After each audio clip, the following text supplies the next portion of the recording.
Hoje nós temos, então, uma palestra sobre a Antártida. Todos podem fazer perguntas, quantas couber no nosso tempo até às 13h30, e a palestra está sendo gravada, poderá ser assistida depois. Solicitamos a todos que fechem o seu microfone, e eu tenho, então, o prazer de apresentar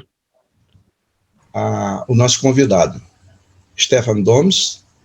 Ele possui graduação em Ciências Biológicas pela Católica de Brasília, mestrado em Ciências Genômicas e Biotecnologia pela mesma universidade, e é doutorando do mesmo programa de pós-graduação. Participa do projeto Briotech, ligado ao Programa Antártico Brasileiro, PROANTAR, desde 2019, e tem experiência na área de biologia molecular e de avaliação fitoquímica de briófitas da Antártica e do Cerrado. Eu tenho muita satisfação de assistir essa palestra, Stefan, porque eu fui do programa, eu fui membro, representante do Ministério da Aeronáutica no CONANTAR e, consequentemente, no PROANTAR. Eu passo a palavra para o nosso palestrante, que vai nos falar por 19 minutos, segundo o nosso diretor técnico, a Antártica é muito mais que gelo e pinguim. Stefan, a palavra é sua. Vou compartilhar a minha tela com vocês, só um minuto. Todos estão vendo? Uhum. Bem, então, primeiramente, meu nome é Stefan Machado Doms, eu sou aluno de pós-graduação, de doutorado do programa de pós-graduação em Ciências Genômicas e Biotecnologia da Católica, e hoje eu venho apresentar um pouco sobre a Antártica, com o título Antártica, muito mais que gelo e pinguim. Desde já eu agradeço o convite do Chico, Gilmar, para poder compartilhar um pouco sobre esse assunto que é tão fascinante e, ao mesmo tempo, tão negligenciado. Bueno, a primeira coisa que eu falo, informações que eu levanto sobre a Antártica, é perguntar para as pessoas o que elas já sabem sobre o continente. E muita gente responde, claro, com vários achismos, né? Estão dizendo que alguns países são donos da Antártica, tem urso polar, é longe, não afeta o Brasil, o Brasil tem uma base militar lá, eu sei que só militar que vai, ou tudo é gelo. Então, pensando nisso, para sanar essas dúvidas e esses achismos, que eu vou ler um pouco dessa apresentação, que é extremamente importante para a gente conhecer melhor sobre esse território. Bueno, de antemão eu já indico que a Antártica, ela é um continente. Ela não é, como muitos pensam, um bloco de gelo no meio do mar. Muito pelo contrário. Ela é um continente, tem terra por baixo, e é o que a gente chama de continente dos superlativos. Então ele é o mais frio, o mais seco, o mais alto, enfim. Via de regra, basicamente tudo que vocês pensarem, o que é mais, a Antártica vai ser. E ela possui 14 milhões de quilômetros quadrados, ou seja, 1,6 vezes a área do Brasil. Isso corresponde a cerca de 10% de toda a superfície da Terra, o que é bastante coisa. E nela estão localizados cerca de 70% de toda a água doce do planeta, armazenada nas calotas de gelo. Certo? E é conhecida como sendo o regulador térmico do planeta. Da mesma forma, e devido à baixa atividade humana no local, a Antártica é a região mais sensível às mudanças globais. Ou seja, é extremamente importante para poder observar o que vem acontecendo no planeta ao longo dos anos. Nesse aspecto, a gente tem alguns dados, né, que avaliam que a região da Península Antártica, onde eu estou apresentando aqui, ela tem apresentado um aquecimento bastante acentuado. Da mesma forma, na região ocidental, há uma perda significativa da espessura da camada de gelo nessa região. Além disso, alguns efeitos vêm sendo observados em relação ao buraco da camada de ozônio, né, que é basicamente predominante neste local. E o que vem acontecendo? Vem acontecendo uma alta incidência de raios de radiação ultravioleta, a qual tem efeitos negativos nas espécies. Além disso, é possível observar que na corrente circumpolar da Antártica vem acontecendo um aquecimento progressivo nessa região. E aí vem a nossa questão. O que esse cenário pode gerar? Mas, o que pode acontecer nas próximas décadas? Então, é extremamente importante que a gente venha estudar e venha avaliar o que pode acontecer. Certo? Existem algumas hipóteses, como, por exemplo, alteração na distribuição das espécies, enfim, o maior degelo, e o que isso pode acarretar no resto do planeta. Todas são perguntas que serão e vêm sendo respondidas por meio da pesquisa científica no local. Além disso, bom, é importante destacar que a Antártica, ela possui sim uma biodiversidade, predominantemente restrita na região, né, na qual temos a nossa fauna representada por pinguim, então aqui eu dou alguns exemplos, né, elefante marinho e o crio. O crio talvez seja o organismo mais importante presente neste local, uma vez que serve de base para a alimentação de todo o resto da cadeia. E esse cenário anteriormente mencionado, ele vem contribuindo para a diminuição progressiva e acentuada do crio na Antártica. Então, imagina o que pode vir pela frente, caso o crio venha assumir de vez nessa região. E sim, não existem ursos polares na Antártica. O urso polar é no Ártico. Esse é outro achismo que volta e meia o pessoal vem me perguntar. E a Antártica possui flora, basicamente, predominantemente formada por musgos e líquens. E esse é o nosso trabalho, nosso agente de estudo em nosso projeto. Então, vista a importância que a Antártica possui e todos esses impactos que podem acarretar para o resto do planeta, no ano de 1959 foi assinado um tratado de governança, um acordo de governança, na verdade, denominado de Tratado da Antártica, que entrou em vigor em 1961, visando dialogar sobre o uso racional para fins científicos e pacíficos do continente, visando a sua preservação, não permitindo reivindicações territoriais. Embora alguns países tenham anteriormente, como Chile, reivindicado o território neste local, atualmente nenhum país reivindica território na Antártica mediante Tratado da Antártica.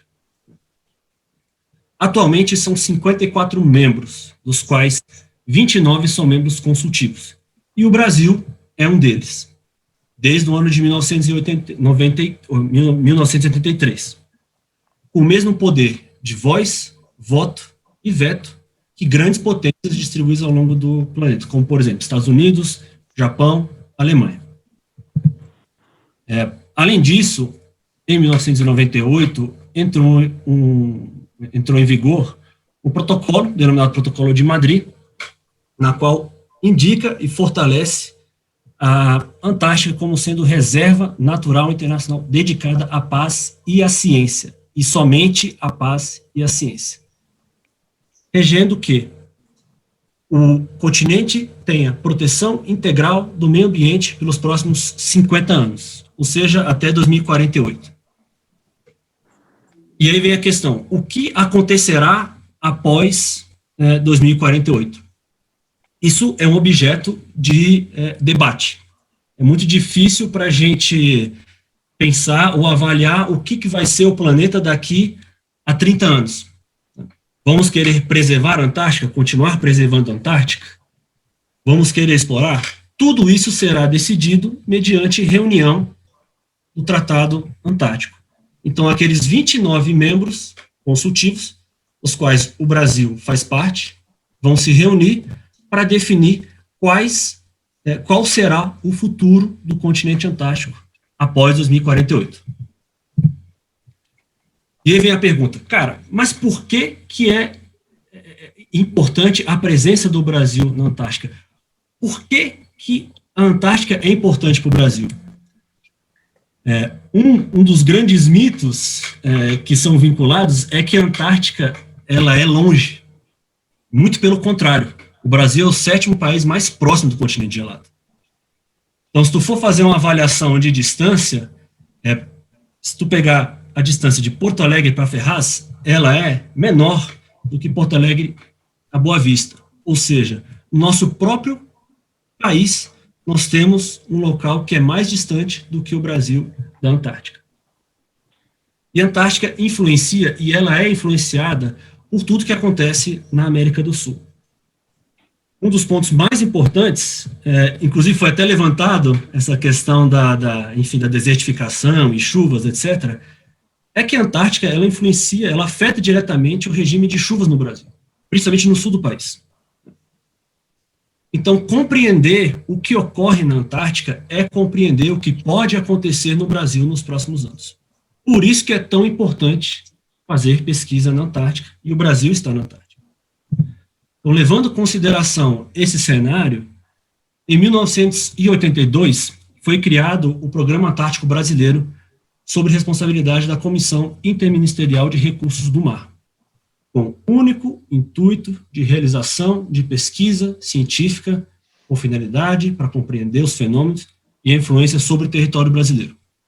Não vou me alongar muito, mas o Programa Antártico é um programa interministerial com algumas divisões: científico, logístico, ambiental, enfim, das quais estão aí a Força Aérea Brasileira contribuindo na questão de deslocamento e guarnição da estação. E onde é que o Brasil está localizado na Antártica? Bueno, nós estamos localizados numa região chamada Shetlands do Sul, na região marítima da Antártica, bem na ponta da península, um pouquinho mais para cima. Na ilha Ray George, que é onde está localizada a nossa estação Comandante Ferraz, inaugurada em 84. Infelizmente, ela sofreu uma avaria, um incêndio, em 2012. E, atualmente, ela foi reformada, e ano passado ela foi inaugurada, e atualmente é a estação, uma das estações mais modernas presentes na Antártica, com cerca de 14, 15 laboratórios para realização de pesquisa de qualidade. Além disso, o Brasil também possui um módulo, denominado Módulo Criosfera 1, presente a 670 quilômetros do Polo Sul geográfico, com o intuito de monitorar os parâmetros físico-químicos e meteorológicos durante o verão e inverno no interior do continente. A URGS, né, ela tem um papel importante nessa pesquisa, na figura do professor Jefferson Simões, né, e é extremamente importante essa pesquisa para poder avaliar as mudanças, as questões climáticas que podem afetar o Brasil no futuro, ou inclusive até no presente. Além disso, a Marinha do Brasil ela dá um suporte logístico com 2 navios, um navio Ariel Rangel e o navio Paulo Almirante Maximiano, ao qual eu tive a oportunidade de realizar coletas e pesquisa em 2018, 2019. E, além disso, também temos acampamentos. Então, a depender do que a função das pesquisas, da finalidade delas, alguns grupos de pesquisa realizam acampamentos em diferentes locais do Antártica.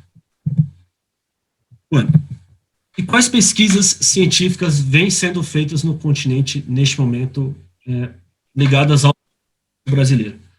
Atualmente são 21 projetos de diferentes áreas, entre elas climatologia, oceanografia, geologia, e também em biotecnologia, como o Briotec, que é o que eu participo, e também um de botânica, que é o BrioAntar, que também é da UNB. Ou seja, o Distrito Federal possui 2 representantes de 2 instituições diferentes no Programa Antártico Brasileiro. Vou comentar um pouco sobre o projeto, a qual eu faço parte. Tá? Então, como eu disse anteriormente, ele é executado pela Universidade Católica de Brasília e é coordenado pelo professor Dr. Marcelo Ramada. E a nossa finalidade é fazer uma avaliação genômica uma análise genômica e avaliação das moléculas que musgos antárticos produzem nas condições a quais eles estão submetidos. Essas moléculas, elas têm potencial para aplicações em diferentes áreas, como, por exemplo, farmacologia, cosmética e agrícola. Em linhas gerais, nossa intenção é prospectar moléculas que possam ser utilizadas para combater o câncer, combate a doenças humanas, infecções, por exemplo, novos antibióticos é uma alternativa, pragas agrícolas, antioxidantes, anti-envelhecimento e anticongelantes. Bueno, o meu e-mail pessoal é o stefan@domusdh.ms, o nosso Instagram, e caso queiram saber mais sobre o projeto e mais sobre a Antártica, no nosso site, nesse botão, vocês podem ter acesso a um documento que explica um pouco mais sobre o Programa Antártico Brasileiro e sobre o nosso projeto. Eu não sei quanto tempo eu ainda tenho, eu tentei ser o mais breve possível, mas tem algumas fotos. Ainda tem 10 minutos. Tem 10 minutos? Ah, então tranquilo. Eu tentei ser bastante objetivo. Então essa é uma foto onde eu estou no Chile. Tá? O Chile é um ponto de apoio do Programa Antártico Brasileiro, né, em Punta Arenas. E eu, momentos antes de embarcar no navio polar Almirante Maximiano. Isso no ano de 2018. Aqui é uma foto de realizando coleta na Antártida, na Ilha Ray George, nas proximidades da estação, tá, com a minha colega Amanda, no ano de 2019. E esse é o pessoal que está envolvido nesse primeiro ano do nosso projeto, né? Sempre estamos acompanhados pelo alpinista, esse caso é o alpinista Dene, que é extremamente importante para a gente realizar os nossos deslocamentos lá, para poder fazer a pesquisa da melhor forma possível. Bueno, eu desde já agradeço, na verdade, o convite do Rotary Clube de Brasília, a pessoa do Chico Schlabitz, agradeço também ao meu orientador, o professor Marcelo Ramada, e o professor Paulo Câmara, da UNB, que é o meu grande mentor, né, da Antártica. Demais, agradeço também à Universidade Católica de Brasília, que é onde eu realizo o doutorado e executora do projeto, e outros órgãos responsáveis por fazer o Programa Antártico uma realidade possível e muito promissora para o Brasil. Muito obrigado. Então, cabe-nos agora agradecer ao nosso palestrante. Eu devolvo a palavra para o presidente Gilmar. Bom, Stefan, a sua apresentação, acredito que foi bem esclarecedora em um tema bastante atraente, né? E eu espero que ao final desse ciclo, dessa pesquisa, que você volte aqui e apresente para nós os resultados, né? E principalmente, viu, Stefan, fazendo esse link que eu vejo que é de extrema importância, né? Para a sociedade entender, né? Qual a importância dessa pesquisa lá na Antártida com relação a determinadas regiões do Brasil, né? Porque essa questão do clima, a gente sabe que ela é influenciada e no caso do Brasil, que tem como você mesmo disse, uma extensão territorial muito grande, nós temos importâncias diversas. Por exemplo, eu vejo muita gente questionar, por que a Cordilheira dos Andes é importante para o Brasil? Bom, primeira coisa, se não tivesse a Cordilheira dos Andes, não choveria na região centro-oeste do Brasil, né? Então as pessoas parece que não conhecem isso, né? E o nosso agronegócio hoje, principalmente esse agronegócio de alta produtividade, competitivo globalmente, né? Ele depende muito dessa região. A mesma coisa, essa questão, até sem saber que você iria abordar isso, eu já falei da questão da desertificação no Rio Grande do Sul, que pode ter também uma relação direta, né, com essa questão da Antártida, que essas pesquisas aí vão evoluindo e vão nos ajudando a mostrar, porque é lógico que a devastação, né, de matas, né, principalmente as matas ciliares, né, que são extremamente importantes para a água, elas, né, ajudaram muito a impactar isso aí. Mas fatores como também, às vezes, uma ocupação irregular, né, na própria Antártica poderá trazer um impacto muito maior do que isso ainda no futuro para nós, né? Eu aproveito para agradecer aí a sua disposição de fazer a palestra para nós, né? Já contando que você vai voltar aqui futuramente para trazer para nós, né, os achados, né, que eu tenho certeza que serão muitos, né? E eu agradeço em nome da UPS, né, que é uma instituição que é hospedeira do nosso clube, onde nós fazemos reuniões presenciais, quando isso era possível, mas em breve nós voltaremos certamente para pelo menos algumas reuniões presenciais. E em nome do nosso clube, você vai receber aí uns honorários que não vai te ajudar a pagar a despesa para Antártica, tá? Porque ela não é conversível ainda em dinheiro, mas é pelo menos já um dos momentos, né, que você apresenta o seu trabalho e que eu acredito que isso também é muito importante para pesquisador, né? Eu também sou um pesquisador e eu sei o tanto que isso é importante para nós falar sobre o que nós pesquisamos, os nossos achados, a nossa contribuição.